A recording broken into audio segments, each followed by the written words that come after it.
देते, 2-2 3-3 घंटे निकाल देते हैं।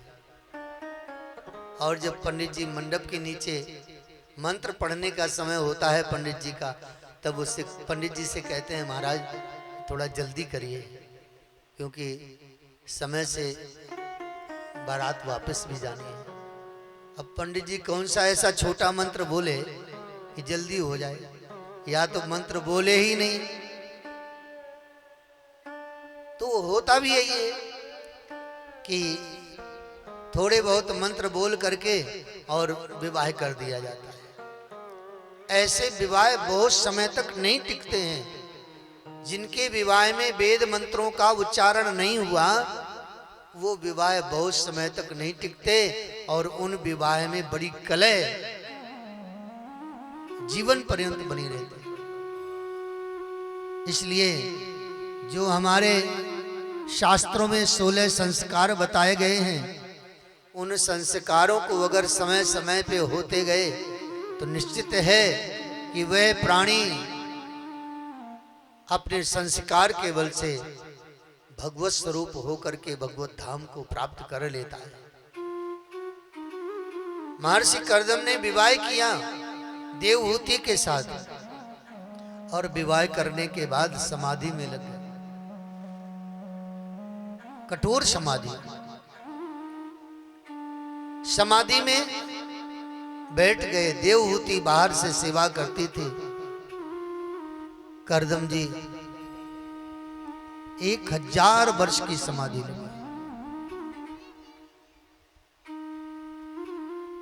1000 वर्ष की समाधि। देवहूति अपने पति कर्दम के शरीर को गीले कपड़े से पोंछ देती, चारों तरफ सुंदर गाय के गोबर से लीप देती, पुष्पों से आच्छादित कर देती, बाहर से शरीर की सेवा करते। और जब पति कुछ खाते पीते नहीं है तो फिर पत्नी का भी धर्म होता है कि वह भी ना खाए। श्रृंगार भी नहीं करती। क्यों? क्योंकि श्रृंगार भी पति को रिझाने के लिए होता है, संसार को रिझाने के लिए नहीं होता है। नारी का श्रृंगार केवल पति को रिझाने के लिए होता है। ऐसा नहीं कि हम बाजार में घूमने जाएं श्रृंगार करके जाएं, नहीं, शास्त्र के विरुद्ध है। पति अगर संकट में है तो नारी को श्रृंगार नहीं करना चाहिए। पति अगर परदेश गया हुआ है तो स्त्री को श्रृंगार नहीं करना चाहिए। स्त्री का श्रृंगार केवल पति की प्रसन्नता के लिए होता है। देवहूति ने कोई श्रृंगार नहीं किया। त्रिकाल स्नान करती और स्नान करके कोई बालों में कंघी नहीं करती। धीरे धीरे देवहूति के बाल जटा का रूप धारण कर लिए थे। कुछ खाती पीती नहीं थी, इसलिए देवहूति की आंखें घुस गईं, शरीर कमजोर हो गया, शरीर में केवल चमड़ी और हड्डी रह गई। बहुत काल के बाद जब महर्षि कर्दम जी समाधि से जगे और देखा कि एक सामने दुबली पतली स्त्री खड़ी है, कर्दम जी ने पूछ लिया, देवी तुम यहां क्या कर रही हो, कौन हो? देवहूति ने हाथ जोड़ लिए, स्वामी मैं आपकी भार्या हूं, मैं आपकी अर्धांगिनी हूं। 1000 वर्ष पूर्व आपने मेरे साथ पानी ग्रहण किया, आप तो समाधि में बैठ गए, स्वामी मैं आपके सेवा में लगी। कर्दम ऋषि का हृदय द्रवित हो गया। और कोई स्त्री होती तो छोड़ करके किसी अन्य पुरुष के साथ चली जाती, लेकिन देवी तुमने इतना दुख सहा और अपने पातिव्रत्य की रक्षा की है, अब तुम्हें बहुत दुख सहने नहीं दूंगा। भगवान के वचन याद आ गए। फिर कर्दम ऋषि ने एक सुंदर विमान प्रकट किया है। प्रियाया हि प्रियमन्विच्छन् कर्दमो योगमास्थितः विमानं कामगं छत्तस् तरहे वाविरेची करत। अपने योग के बल से कर्दम ऋषि ने एक सुंदर विमान की रचना की। उस विमान का नाम रखा कामदम, यानी जो इच्छा हो विमान वही पूर्ति करता है। जहां इच्छा हो वो विमान वहां पहुंच जाता है। 100 योजन का विस्तार का वो विमान, सारी सुख सुविधाएं उसमें, सुंदर सुंदर सरोवर हैं, सुंदर सुंदर उपवन हैं, बगीचे हैं, सारी सुख सुविधाएं। कर्दम ऋषि ने देवहूति से कहा, जाओ देवी इस विमान में प्रवेश करो। देवहूति विमान में गई। विमान में से 200 कन्याएं प्रकट हुई और उन 200 कन्याओं ने देवहूति को ले जाकर के सरोवर में स्नान कराया। जैसे ही देवहूति ने सरोवर में स्नान किया, देवहूति का शरीर सुंदर हो गया, दिव्य हो गया। 16 वर्ष की अवस्था हो गई और कर्दम ऋषि ने अपने योग बल के प्रभाव से अपने शरीर को सुंदर 18 वर्ष का तरुण अवस्था प्रकट की है। फिर 100 वर्ष तक उस विमान में विहरण किया है और उस समय देवहूति के गर्भ से 9 कन्याओं का प्राकट्य हुआ है। 9 कन्याएं प्रकट हुई। महर्षि कर्दम ने कहा, देवी तुम्हारे 9 संतान हो चुकी हैं, अब हम जाएंगे, तपस्या करेंगे, संन्यास धारण करेंगे। देवहूति ने कहा, प्रभु मैं मना नहीं कर सकती, पर आपसे निवेदन जरूर कर सकती हूँ। ये कन्याएं तो दूसरे घर की संपदा है और फिर मैं स्त्री, इन कन्याओं के लिए सुंदर वर भी खोजना पड़ेगा। स्वामी मैं कहाँ खोजूंगी इनके लिए वर, इसलिए आप कृपा करके इन कन्याओं का योग वर के साथ विवाह कर दीजिए और मेरे जीवन के लिए एक पुत्र मुझे प्रदान कर दीजिए। महर्षि कर्दम को भगवान के वचन स्मरण में आ गए। भगवान ने कहा था मैं तुम्हारे यहाँ पुत्र बन के आऊंगा। भगवान के वचन आ गए याद। कर्दम जी ने कमंडल रखा और कुछ काल के बाद मां देवहूति के गर्भ से भगवान कपिल का प्रादुर्भाव हुआ है। बोलिए कपिल भगवान की जय। दिव्य सुंदर स्वरूप भगवान का छोटा सा स्वरूप है। ब्रह्मा आदि देवता आए हैं भगवान कपिल देव के जन्म का समाचार सुना। सब देवता वहां उपस्थित हो गए। कपिल देव का नामकरण किया है महाराज ब्रह्मा जी ने। अयम सिद्ध गणाधीश सांख्याचार्य सुसम्मतः लोके कपिल इत्याख्यम गंताते कीर्तिवर्धनम। अयम सिद्ध गणाधीश, जितने भी सिद्ध गण हैं उनके ये अधीश्वर हैं और सांख्य शास्त्र के ये आचार्य हैं। इसलिए इनका लोक में नाम होगा कपिल। महाराज कर्दम ऋषि बहुत प्रसन्न हुए। ब्रह्मा जी ने कहा, कर्दम जी तुम्हारी 9 कन्याएं हैं, मेरे 9 पुत्र हैं। तब एक काम करें कि तुम अपनी 9 कन्याओं का विवाह मेरे 9 पुत्रों के साथ करो। ठीक है, विवाह हो गया और कर्दम ऋषि संन्यास को धारण कर लिया, ग्रह का त्याग कर दिया। महारानी देवहूति अपने पुत्र कपिल के साथ भवन में रहने लगी। ऐसा भवन जिसमें संसार की ही नहीं देवलोक की भी सारी शुभ सुविधाएं, सुख सुविधाएं थी। देवता भी वहां की संपत्ति वैभव को देख करके सिहाते थे। ऐसा सुख था उस विमान में। एक दिन की बात है, भगवान कपिल देव धीरे धीरे बड़े हुए और एक दिन कपिल भगवान अपने आसन में विराजमान थे।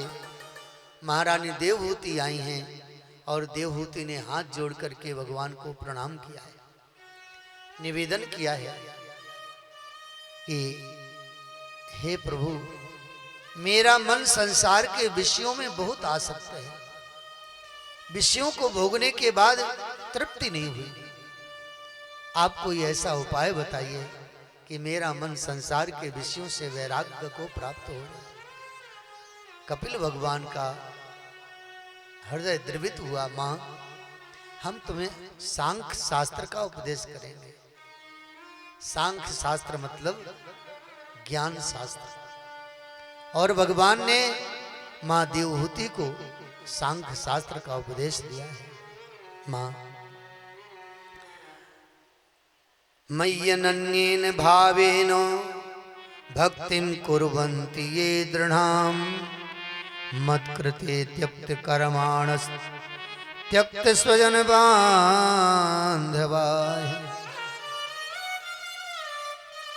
मां, संसार में एक ऐसा साधन है योग का जिसे आध्यात्म कहते हैं। आध्यात्म के बिना जीव पंगु है, वो कहीं जा नहीं सकता है। संसार के विषयों में जीव रमता है कब तक? जब तक उसके हृदय में आध्यात्म प्रकट नहीं होता है। आध्यात्म प्रकट हुआ तो संसार के विषयों से उसे वैराग्य हो जाता है। मेरी प्राप्ति के 9 मार्ग हैं, भगवान कहते हैं। 9 मार्ग कौन से हैं? श्रवणम कीर्तनम विष्णु, स्मरणम पाद सेवनम, अर्चनम बंदनम दास्यम, सख्यमात्म निवेदनम। 9 मार्ग है। और भक्ति स्वतंत्र है, भक्ति पराधीन नहीं है। भक्ति के बस में भगवान है। प्रथम भक्ति क्या है? श्रवणम, सुनो। क्या सुने?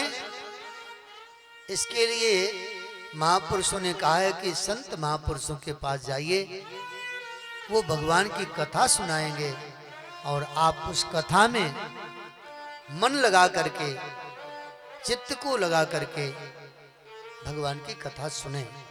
ये श्रवण भक्ति है। सुनकर के भगवान के प्रति प्रेम प्रकट हो जाना, ये श्रवण भक्ति है। भगवान के गुणानुवाद को सुना, मन में लगने लगे कि हम भी ऐसी भक्ति करें। भक्ति करत बिनु जतन प्रयासा, संस्कृति मूल अविद्या नासा। श्री राम जी ने सबरी को भी भक्ति बताई है, 9 भक्ति।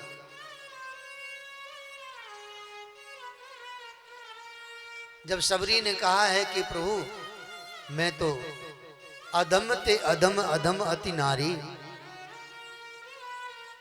तेही मां मैं मति मंद अघारी। हे प्रभु, हे राम जी, मैं तो स्त्री जाति और इसमें भी मेरा कुल पवित्र नहीं है। सदैव रात दिन पाप में रत रहने वाला मेरा कुल है। मेरे पास कोई भक्ति का लक्षण नहीं है। तब राम जी ने कहा, मैया तेरे अंदर तो 9 प्रकार की भक्ति है। कौन कौन सी? प्रथम भगति संतन कर संगा, प्रथम भगति संतन कर संगा, दूसर रति मम कथा प्रसंगा, दूसर रति मम कथा प्रसंगा, प्रथम भगति संतन कर संगा, दूसर रति मम कथा प्रसंगा। प्रथम भगति संतन कर संगा, दूसर रति मम कथा प्रसंगा। गुरुपद पंकज सेवा तीसरी भगति अमान, चौथी भगति मम गुण गण करे कपट तजगा। मंत्र जाप मम दृढ़ विश्वासा, मंत्र जाप मम दृढ़ विश्वासा। पंचम भजन सो वेद प्रकाशा, पंचम भजन सो वेद प्रकाशा। छठ दमशील निरति बहु करमा, छठ दमशील विरत बहु कर्मा। निरत निरंतर सज्जन धर्मा, निरत निरंतर सज्जन धर्मा। सातम सम मोहि मैं जग देखा, सातम सम मोहि मैं जग देखा। मोते अधिक संत कर लेखा, मोते अधिक संत कर लेखा। आठम जथा लाभ संतोषा, आठम जथा लाभ संतोषा। सपने हो नहीं देखई पर दोषा, सपने नहीं देखहीं पर दोषा। नवम सरल सब सन छलहीना, नवम सरल सब सन छलहीना। मम भरोसे हरस न दीना, मम भरोसे ही हरस न दीना। नवम कौ जिनके होए, नवम कहूँ जिनके होई। नारी पुरुष सचराचर कोई, नारी पुरुष सचराचर कोई। श्री राम जय राम जय जय राम, श्री राम जय राम जय जय राम। श्री राम जय राम जय जय राम, श्री राम जय जय राम। भगवान ने नवधा भक्ति बताई है। श्रवणम, और राम जी कहते हैं कि प्रथम भगति संतन कर संगा। पहली भक्ति है संतों का संग, फिर दूसरी भक्ति श्रवण भक्ति। संत बताएंगे कि सुनना क्या है, क्या सुनना है क्या नहीं सुनना है। संसार के जो विषय युक्त शब्द हैं उनको नहीं सुनना है। सुनना है भगवान की कथा सुननी है, भगवान का पावन चरित्र सुनना है, भगवान के भक्तों की कथा सुननी है। व्यर्थ के शब्दों को सुनने से मन चंचल होता है, मन विषयी होता है। और बहुत ज्यादा सुनने की आशा भी नहीं होना चाहिए। कम बोलो कम सुनो। ज्यादा बोलने वाला व्यक्ति असत्यभाषी होता है।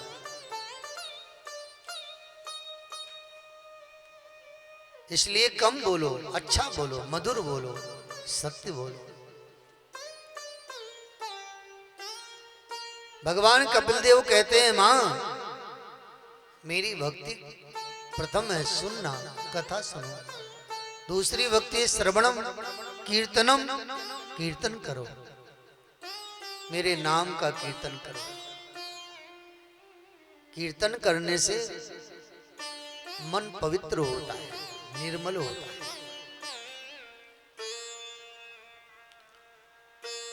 तीसरी व्यक्ति है विष्णु स्मरणम। हर क्षण भगवान का स्मरण करो। हर 5 मिनट में जय श्री कृष्ण बोलना चाहिए। अगर आप भूल जाएं, किसी कारणवश स्मरण न आवे, तो पश्चाताप होना चाहिए कि देखो आधा घंटा बीत गया, हमने भगवान का नाम स्मरण नहीं किया।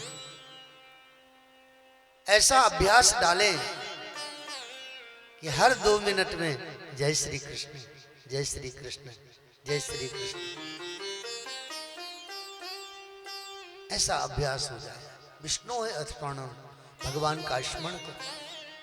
पाद सेवनम, भगवान की सेवा करो। पाद सेवनम का मतलब है कि झाड़ू बुहारू करना। भगवान के मंदिर में सेवा करो।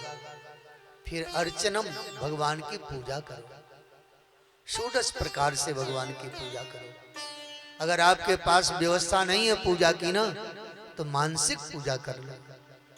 मानसिक पूजा से वस्तु के अभाव की पूर्ति हो जाती है।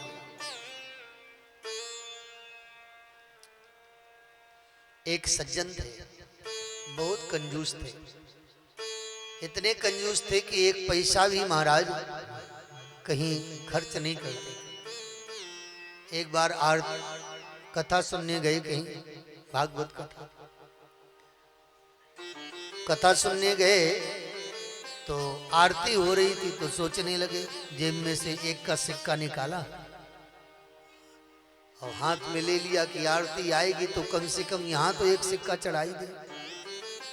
अब हाथ में लिए रहे, गर्मी का मौसम, आरती होते होते होते होते उनके पास पहुंची आरती, तब तक महाराज वो हाथ खोला तो पसीना से चक्क हो गए थे सिक्का देवता।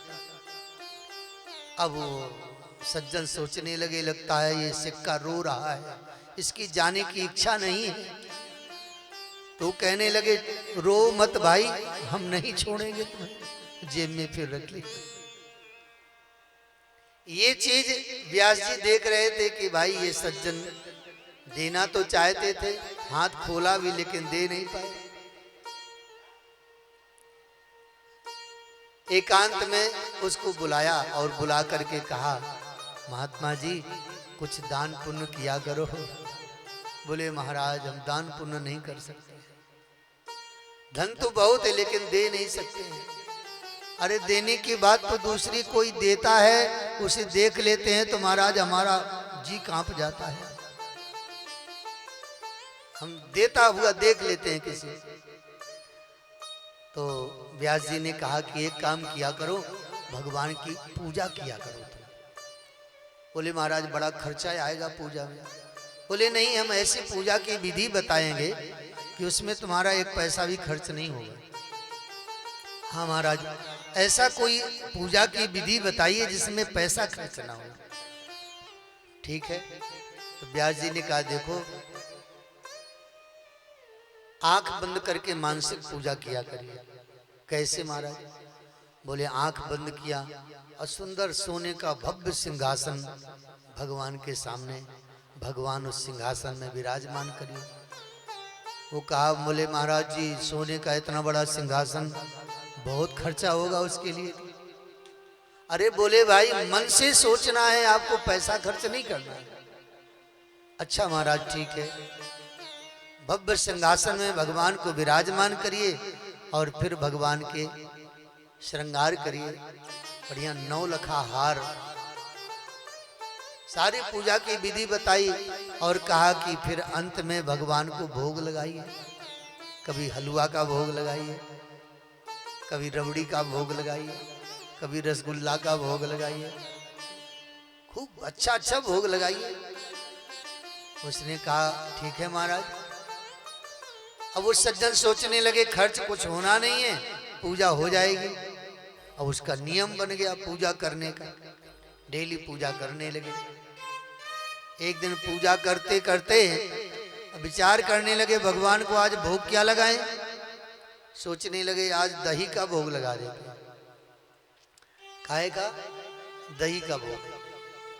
अब दही एक कटोरा में भर के रख दिया, बढ़िया मन से दही रखा।